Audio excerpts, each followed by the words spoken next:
The gang's all here. Hey y'all, I'm back. I'm no longer confined to my dorm room. I am no longer trapped in that space. I am free. I am free. Thank God. God bless. I have fortunately been able to escape the clutches of junior year of college, and luckily, I didn't do too bad my spring semester. Guess who made Dean's List? Me. Me, exactly. So, you know what? I mean, it was a lot of work too. Like, that was. I mean, it's junior year, so it should be, but oh my God, I feel like freshman year or maybe sophomore year was harder. Like, beginning of junior year was great. I had two online classes. I was living it up, watching movies, TV every day. But Jesus Christ, this semester was just a lot, and it is my fault. I put off all my work, but you know what? I mean, I had to do it to him. I had to watch TV. I had to watch more movies. That's a horrible excuse, but it is what happened. So can't take back the past. My bad. So, as you can see from the title, we will be getting into my top 10 favorite romance tropes in TV and movies. Absolutely. Romance is my favorite genre. I love a rom com, but like if I had to pick one or the other, romance is gonna do it for me every time. Like, I'm sorry. Like, it's just so good. It's just so cute. I love cute things. I mean, hello. So, like, why would I not like a cute little romance story? But there are some tropes that are much better than others. Some piss me off, but there's some that like if I see it somewhere in the description, in the synopsis, I'm like, I'm watching it. I'm watching it. I don't care. I don't need to know the people's names. I don't need to know where they're at, the year. Like, I'm there. I'm sat. Absolutely. So let's just get right into it, friends. Let's start with an honorary mention though, because I am picky, but I also am indecisive. Don't know how that happens. I don't know. It might be the Capricorn in me. We do a lot. We're a lot. I'm sorry. Okay, so my top 11, I guess you could say, is when there's a bet to win somebody else's heart. It's too underrated for my liking, and the reason why is because it's probably usually used deceptively. Like, one of the love interests, has no idea that this is going on. That's not the one that I like. See, one thing about me is I love a challenge and a competition. I don't like to be involved in it, but I like to watch. You know what I'm saying? I want the case where it's like both sides, both love interests are like, I can make you fall for me first. How does this usually start? It's kind of rare, so I don't really remember. I know it's used in Wattpad a lot, which, yeah, this isn't about Wattpad, but like, I have seen it in movies and TV shows, usually for like high schoolers, because who else has time for this shit? You know what I'm saying? But I just think it's so entertaining. I just think it's so fun. Like, I really want to know who's the weakest link. Like, who is going to be the first one to simp over the other one? It's just too underrated for my liking. I love to see it, and I just don't see enough of it. So, more movies and TV shows. If you just want to go balls to the walls, if you want to be satirical, if you just want to have a good time, do something silly like this. Like, I'm not hard to please, especially when it comes to movies. If I enjoyed it, 5 stars in my mind. Like, if I finished it, because I'm more of a TV show girl. But if I finish a movie, like, fantastic, like, you ate it up. So if a movie has this in it, then I'm down. If like side characters in a TV show do this kind of thing, oh my God, I actually live for that. It, like, why not? It's just so good, and more people need to utilize it. So yeah, we need more egotistical petty bitches doing this trope. Thank you very much. Okay, now let's get into the actual list for real. Top 10. Number 10 for me is Second Chance. Now hold on, because I almost didn't put this one on the list because they usually don't do it in the way that I like. I do not like cheating. I don't allow the cheating, and that's usually how they do these second chance romances, and I just can't. Like, I can't stand it. If you cheat, you know what you did. Like, that's not a mistake. It wasn't a oopsie. I was drunk. I was high. I didn't really mean it. I was mad at you. No. You need to regulate your emotions better somewhere else. Stay away from me. I don't want to be in that situation. I don't want to watch people in that situation. You know what I mean? No second chances for y'all. The second chance I like to see is the one where it's like a guy or a girl moves away, whether they were like, I don't know, middle school, high school, or like after college, they move away and then they end up all finding each other. Like, they come back in the most random, usually it's like they find each other in a bar. Like, why a bar? I don't know. I guess you can meet any type of people in a bar. Anybody could be in a bar. But usually, the main characters are both going through some things and they find each other at the right time this time. Like, whether they dated and they broke up the first time because it just didn't work out, whether they broke up because one of them, like I said, moved to go to a job, moved to a different high school, different college, whatever it may be, and they end up coming back to the school or the college, or they just end up finding each other later in life. I love that. Yes, like, that is honestly, that's one of the most realistic tropes, I think. Like, because that could happen. it's probably, not very typical, but I feel like if you are from like a small town, you're gonna come back, right? Like you have family there, you're gonna run into the same people, you'll be in the same circles, like everybody's gonna know everybody's business. Like I feel like this trope works really well in a small town. So yeah, I love a second chance romance. Like it's just so cute. Because then it's like they had time to like think about what happened in the past, why they split up, why they didn't work out the first time, why they didn't want to date a person, this or that. And usually, if it's a second chance, they usually get back together in the end. And it's like, well, this is fitting. This feels more right. Like this is fate in a way. It's destiny. Well, yes. Well, yes. At number 9, we are going with the first love trope. It's cute, it's classic. I mean, still waiting for mine, but you know what? It is what it is. I believe in good karma. Where's mine? I feel like I'm a good person. Anyway, for a lot of these first love stories, it happens around people my age. So, like teenagers, young adults, high schoolers, college kids, you know what I'm saying? So, like, that's very, like, I'm into that right now. I might not be into the whole first love thing forever because, like, when I'm 45, am I really going to be so obsessed with watching teenagers fall in love for the first time? Probably not. I don't think so. Like, I hope my interests change a little bit. But I just think that trope, it brings me a lot of joy, but it can also piss me off if it's not written well and not executed well. Oh, here's the thing with this one. Here's the thing with this one. Now, I can't speak from personal experience. Okay, but I have friends that have actually dated people before, sometimes multiple people, good for them. But like when they first get with someone, the insecurity is off the charts. So I get that this trope or this little micro trope of being very insecure is like realistic, like I get it. But oh my god, in these movies and TV shows, I get sick of seeing it. Like they think at every waking moment their boyfriend or their girlfriend is about to break up with them. And I'm like, for what? And then they explain it to their friends. And they're like, oh my god, like she looked at the barista for too long. She looked at this hockey player for too long. Like, she's gonna break up with me. Like, she's already annoyed with me. She hates me. She wants to break up. And I'm like, girl, stand up. Like, it's never that serious. There's a lot of miscommunication involved with this one. And I don't like, that's like my least favorite of all time. Miscommunication trope. I hate that more than the amnesia trope. And I watch a lot of K dramas. So, like, I've seen that 10,000 times. Like, I'm sick of that one. But miscommunication is the worst. And usually with the first love, I mean, it's bound to happen. So, like, I get it. I get why it's in there. But I don't want to see that aspect of it. I just want the fun parts. That's all I want. I just want the fun, dandy, adorable parts. Yeah. Like, just because someone's talking to the opposite sex does not mean they want to break up with you. Like, oh my God. Especially, like, when they hug somebody, come to find out it's their cousin. Like this trope pisses me off sometimes, but when done well and when it's just wholesome and it's just two people that are young falling in love for the first time, how could you not enjoy that? Like, yeah, it gives me life. It does. The other thing with like the whole insecurity part is like a lot of young people want to fit in with like the norm or do what everybody else is doing. So it's like, okay, picture this because I see it a lot with girls and guys. So like imagine there's this girl and she's kind of like nerdy or whatever. She's not the most popular girl. She doesn't dress like everybody else. She does her own thing. She's a loner. You know how these movies do. And like this guy ends up liking her, dates her, goes out with her, and it's usually towards like the second act, third act, because you need that third act conflict for whatever reason. Okay. It's usually like the girl starts switching up and starts changing everything about them to fit what the more popular people are doing or what's more socially acceptable. And the love interest is like, what are you doing? Like, why are you acting different?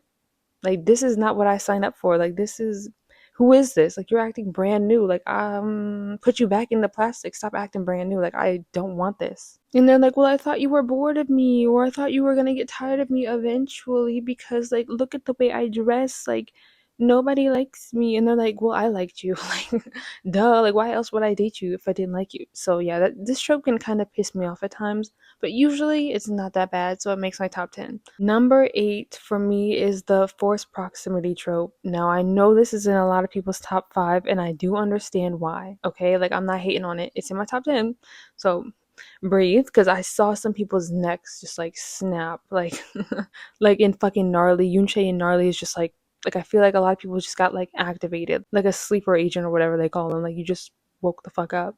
So hear me out. I like certain scenes of this, but sometimes, like if I had to pick a favorite, she would be a little bit down the line. She's not first in line, definitely not second or third.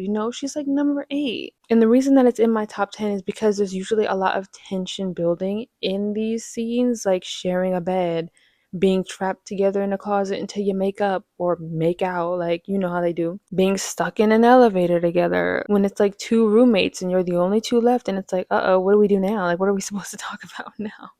I like this, but it's just, I kind of get sick of it sometimes because it's like you can predict 50-50 what's going to go down in these forced proximity scenes. And I like more variety. I like more variation in my stories. I don't mind a good cookie cutter formula every now and then, but when I start seeing too many of them, I'm like, all right, time to go. Wrap it up. I'm over it. The main forced proximity situation I like is when it's like there's only one bed, girl. There's only whether you're at a friend's house and it's just like, well, we all just gotta sit in here together, or like a road trip and it's like, well, what else are we gonna do? Or like an elevator, even though if that was me, oh my god, I would not be feeling any romantic tension in an elevator. You would see the worst side of me. I have claustrophobia. I would literally freak out. I would be like that iCarly episode where they were trapped in the box, where Carly was just like going crazy. That would literally be me. Like, I would literally, you got like 5 minutes of me being normal and sane. After that, if the firefighters aren't there, everybody get out the way because somebody's gonna get hit. Like, I'm gonna be trying to break down the sides of the elevator. So yeah, not ideal for me, but other people, it can be cute to watch them in.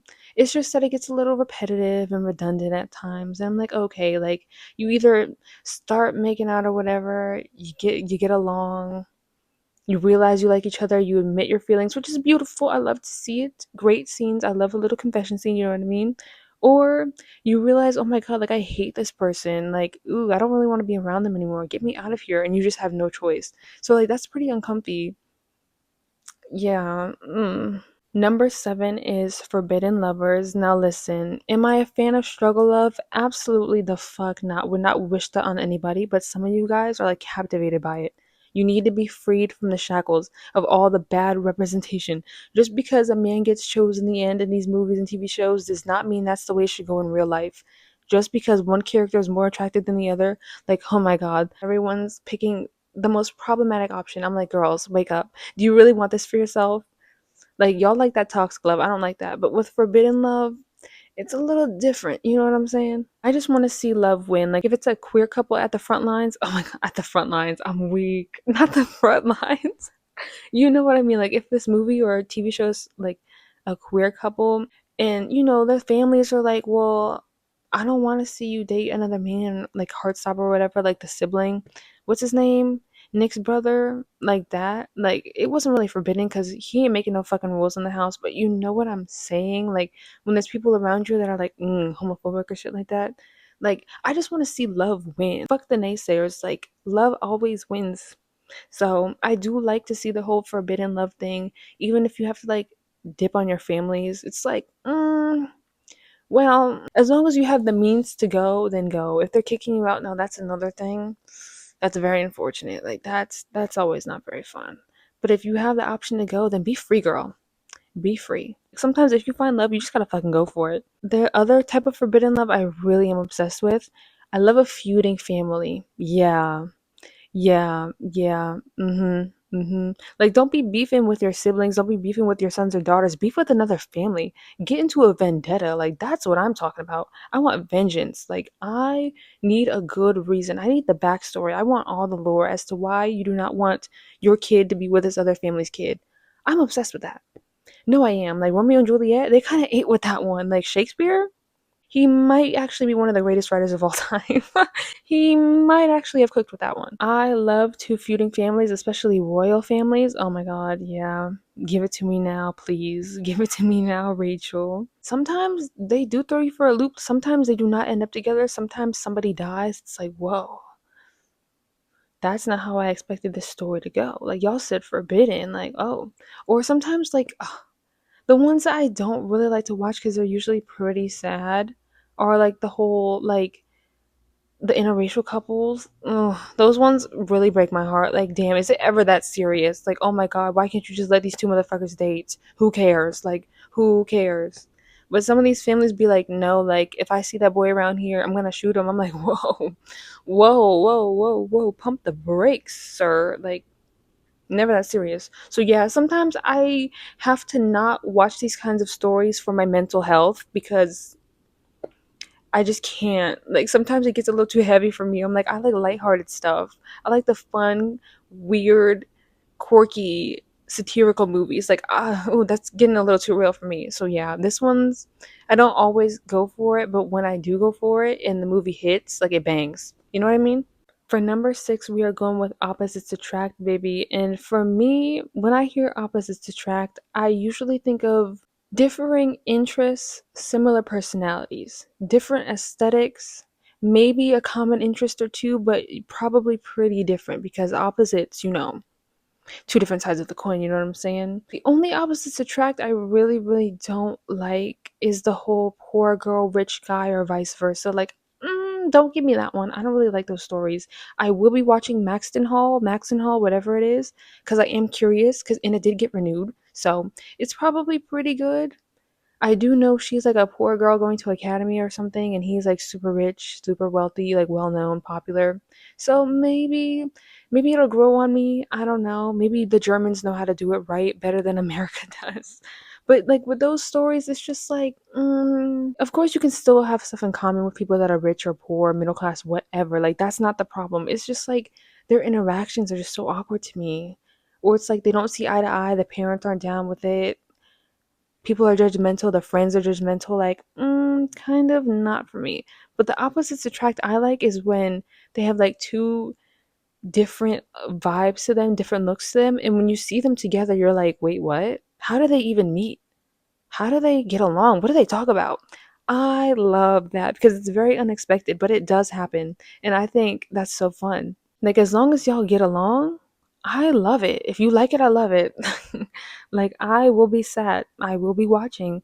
I love to just see how these two people from different walks of life or with two different interests just come together in a way that most people would be shocked to see. There's like a billion examples of this in teen media, especially. I don't know, like a theater kid and an athlete. I don't know. Like you probably would think, what do they talk about? How did they meet? I just think those relationships are so cool. I like to see how they get together on my screen. So opposites attract, you're up right now. And well, I mean you're kind of mid tier. Because there are some people that are better than you, but I will enjoy it. Not my first thing, like not what I'm itching to watch, but if done right, if written well, executed well, makes sense, like it's gotta make sense, then I will applaud. You will get a clap from me. Yep, yep. Give her a tens. Number five for me is the whole love triangle girl.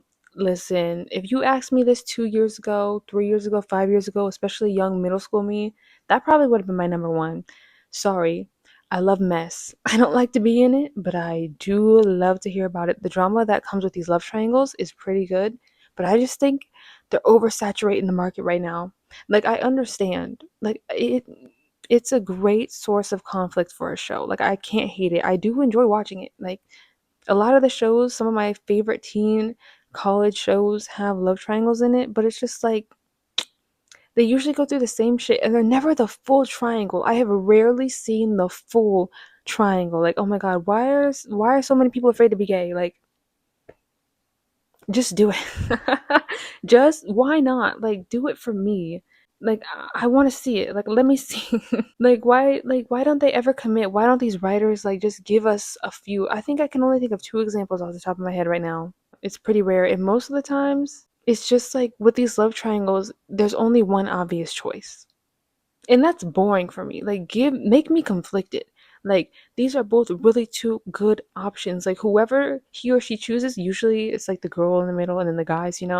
But like whoever they pick, I'm gonna be like, damn, like I like them, but the other one was really good too. Like somebody good has gotta date them next.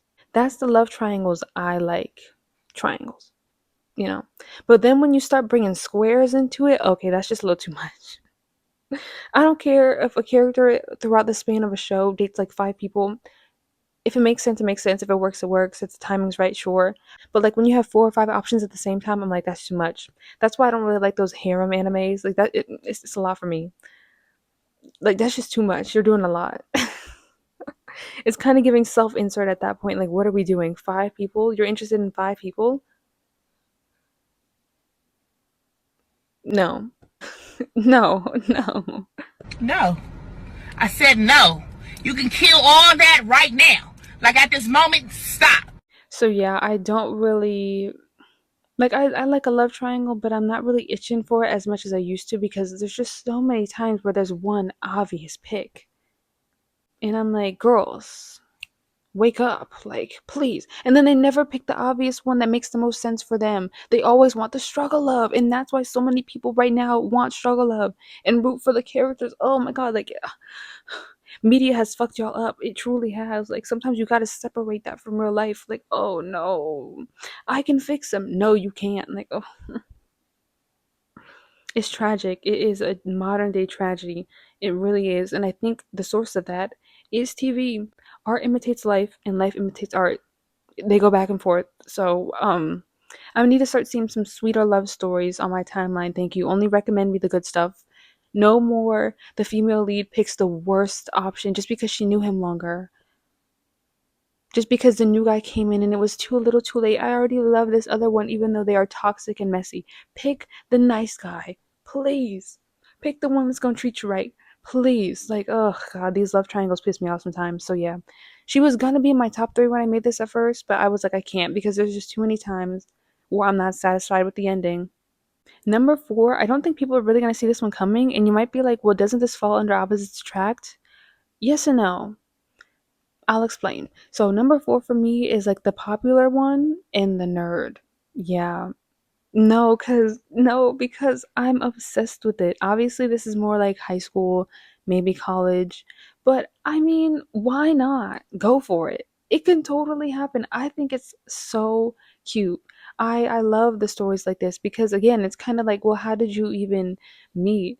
Oh my God, when there's like a tutoring situation involved, whether it be a man being the tutor, or the girl being the tutor, or gays, I'm not against the gays.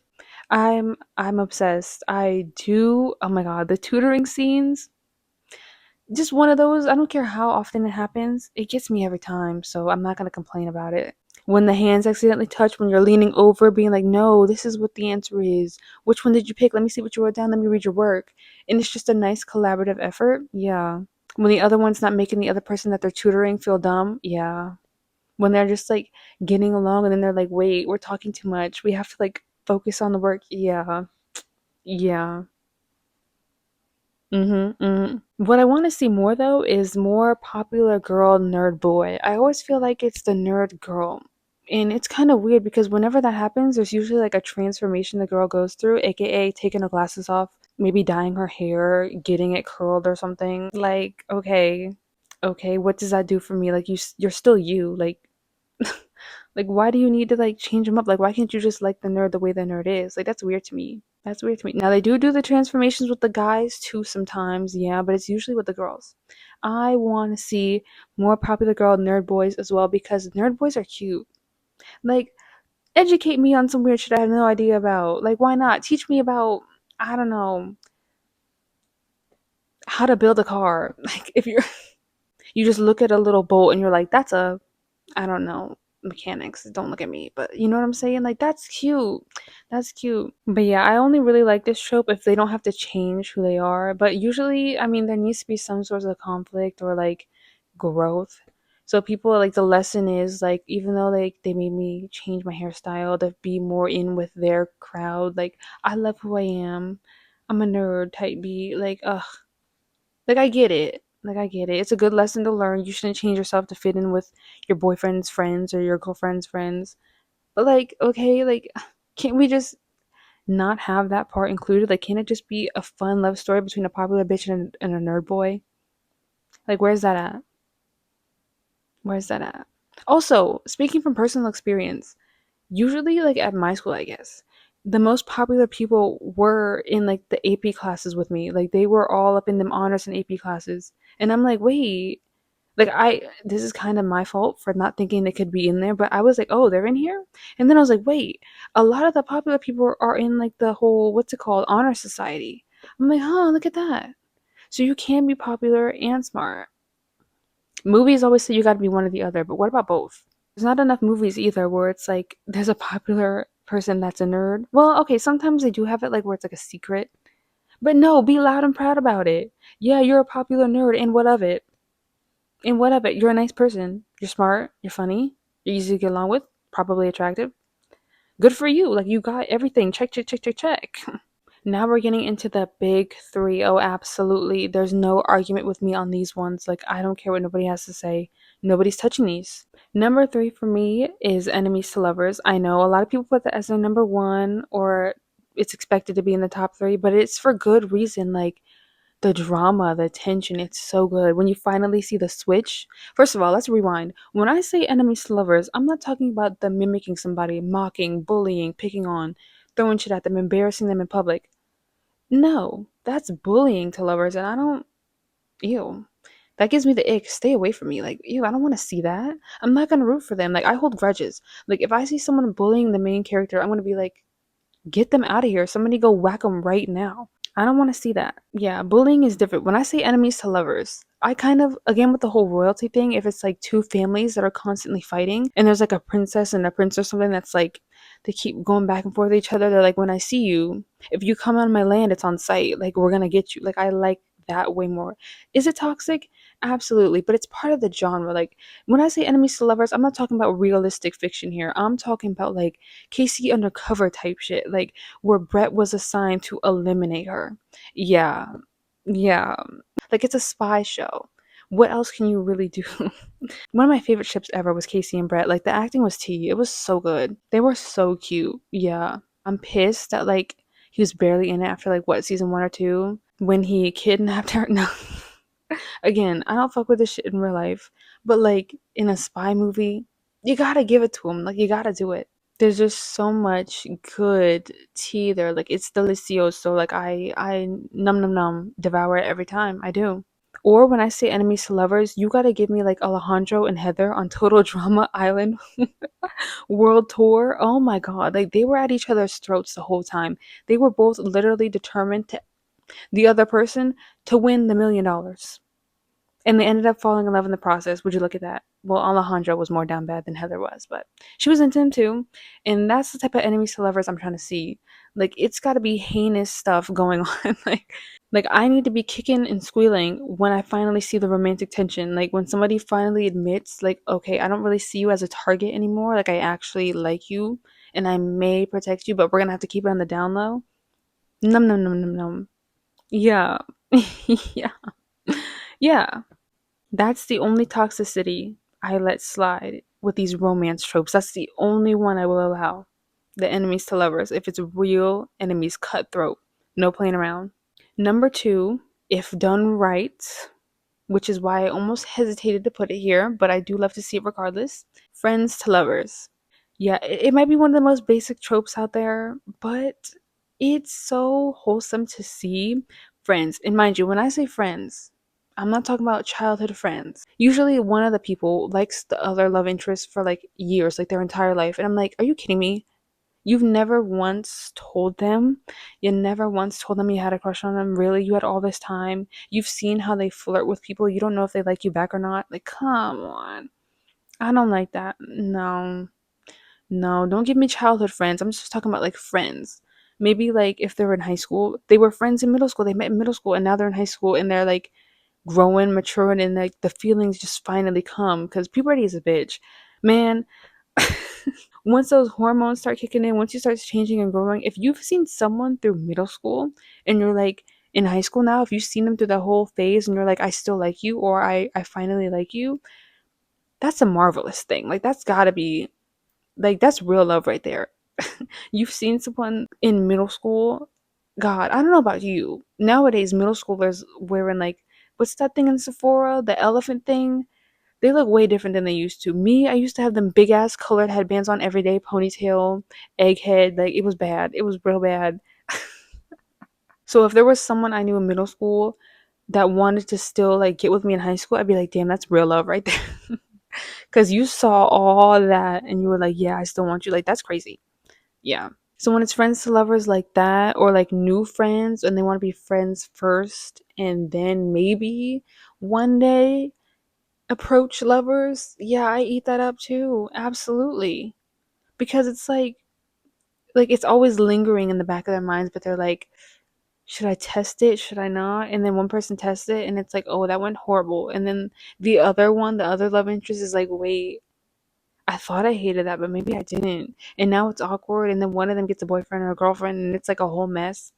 There's so many things you could do with friends to lovers. K dramas be taking me out like, oh my god, that you held hands and played in the park when you were 5, and now you're like, oh my god, I work with you. I don't care. Like, that's not the friends to lovers I'm trying to see. No, no, no. I want best friends, maybe. Now that one. Yeah. If you meet in high school or something, freshman year or something, and then it's senior year, and you're like still pining after this boy or pining after this girl, and it's like this might be the last chance you got. You might as well just go all in. You might as well just go for it. And all the drama, all the goodness, all the worst things that could come with that. Like this trope, a lot of people say this is boring. No, it's not. I like this better than enemies. I do. I just think it's always so cute to see if done right. And I'm always right. So what I say should go. And what I think is right is what I was explaining to you before. Like they got to be friends for like a few years. Maybe best friends, okay, just not childhood best friends. I don't care. Cuz usually it's like you had time to say something. You had time to say how you feel, and if you're really best friends with somebody, like you know them. Like you've known this person since you were like 6 years old. Like if you tell them how you feel, they're probably gonna laugh at you, but like it's not the end of the world. Or they'll probably know that you have a crush on them and be like, yeah, maybe let's not do that. So the childhood stuff can't get behind, but like older, more mature, maybe adult, college, after college, you become friends, and then you're like, wait, I kind of like you. Should I test it? Should I not? How do you feel? Should I ask you questions? Should I get our other friends to ask you questions and see what your ideal date would be? Who's your ideal like type? Yeah, I love that. There's just so many cute little moments you could have. All the questioning, all of the pining, the big moment when the other person's finally like, yeah, you know what? You were right. I didn't see it before, but now like I am into you. Or maybe I was into you this whole time, but I was scared for our friendship. It's just so good. Like tea is piping hot and people underestimate it and I don't like that. So maybe support friends to lovers more often. Get into it, get behind it. Last but certainly not least, even though I know people are going to be like, that's your favorite, I love, love, love, love, love, love, love, love, love, love. A slow burn, yes. Yes, you can call me boring, predictable, lame, all you want. I love a slow burn. There's just so much you could do with this one too. Like whatever the setting is, whatever the theme is, whatever the age range is, like a slow burn just hits every time. You just gotta be patient and I will wait. Like I love TV shows more than anything. Like that's my favorite type of media. You know what I mean? I will sit and watch a TV show and I every time they like look at each other for a little longer than normal and they're like, oop, I love it. When they accidentally bump hands, oop, I love it. When they hold hands, oop, I love it. And then when they finally like kiss or something or get together, it's just wonderful to see. Like finally, like this is what all my time has gone into. Like this is what I've been invested in for so long. Even if there's other obstacles or other people in the way, when they finally get to that point, I'm very satisfied. I am. I feel like it was worth it. It was all worth it. The way you get to see everything build, the way you get to see everything grow, it's just so romantic to me. And a lot of the other tropes just don't give that like a slow burn does. Like you can again mix some of these tropes together and have a slow burn, and that's just even better. But like the foundation has got to be the slow burn. Like I need it. I crave it in everything I watch. Some shows give it to me in the way I need, some shows don't. Movies, we usually don't have the time for that. So I don't really like those kinds of romantic movies where they say it's a slow burn, but it's like not. Or when they like go on one date and instantly are like all over each other. I'm like, whoa, whoa, whoa. Stick to the way the K dramas do it. Like, slow down. Like, be scared to like look at someone in the eyes first. You know what I mean? Like, we're moving a little too fast. So yeah, I feel like a lot of people don't want to wait for it, which I understand. Some people want a quick fix for their romance. It's opinions. It's up to you. You know, it might not be worth the wait for some of y'all, but it is for me. Yeah, slow burn will do it for me every time. If I hear about a show on TikTok and they're like, it has a slow burn in there, I'm like, wait, How slow are we talking? Like, how many seasons? K drama slow, Japanese drama slow, or like the American slow, which really isn't all that slow anymore. Maybe because we only have 8 episodes, which is another reason why 8 episode seasons piss me off because slow burns are dying. I've said it before and I'll say it again. We need to have longer seasons again. I don't get it. Like, I really don't get it. Like, I really don't get it. Unless it's like Game of Thrones. Why are you taking 10 years between each season? Okay, that's a bit ridiculous. That's an oxymoron. But like two years for a high school show? Somebody explain it to me. But yeah, that's not the slow burn I look for. That's not the slow burn. Waiting 5 years between each season? No, ma'am. Waiting for this couple to finally get together, finally admit their feelings, finally like do some stuff. Yeah, I will be waiting for that. Because there's usually other stuff in the plot going on that like not distracts you from it, but that like, that's also just simultaneously going on that makes it all worthwhile. Like when a show is purely romantic, that pisses me off because it's like, no, we got to have something else going on here. We need another layer. There's just so many avenues you can go down with this one. Like there's just so many things you can do, but like when romance is like front and center, I don't think slow burns always work that well cuz like people are going to get bored. So you got to have this with another thing. You got to have something else going on simultaneously or people are going to be like, "Yeah, I'm tired of it." It can't just be a purely romantic show with a slow burn. You got to have more substance to it. Some of these romantic shows, I'm just like, girl, can we do anything else? Anything else? Get this girl a hobby other than thinking about boys and seeing this one and then going to this one and then the next day she's here and then the other one got mad because they found out. Like that gets tiring after a while. Give me something good. Give me something else going on. Family drama, life drama, school drama, some friendship drama. It can be backseat, but you're still thinking about it and you're still waiting and every little moment, every little thing really matters. Y'all don't get good TV like I do. Y'all don't get yearning like I do. I'm obsessed with it. So yeah, that was my top 10 romance tropes in TV and movie shows. Hopefully you enjoyed. Hopefully we get along. Hopefully you like and subscribe because you're like down with me and we're like same wavelength, locked in. If not, well, drop your opinions down below. I'm excited to see other tropes. Maybe I forgot about some because I tend to forget a lot of things. So maybe I would have been like, damn, that would have been my number 5. That should have been my number 10. Nothing's touching my top 3 though. Like I said, nothing's you can't argue with that. I'm always right when it comes to like the top things, but the others maybe there's some wiggle room. Maybe I'll find a show that like does a trope really well and I'm like, "Damn, you like shot down to top 5." Maybe you can put me on something. Please. I jobless. So, hopefully not for long. But as of right now, I have all the time in the world. So put me on to some good. Let me know your opinions in the comments, your top 5, top 10 favorite tropes. And yeah, hopefully you had a good time. I very much so enjoyed this. I love talking about things I like. Who doesn't? So, yeah, I had a great time. 10 out of 10 would recommend. That's it for me though. Say bye to the crew. And you're going to see this location a lot more now that it's summer break. So, yeah, until I get my posters back up in my dorm room for next year. Yeah. Bye.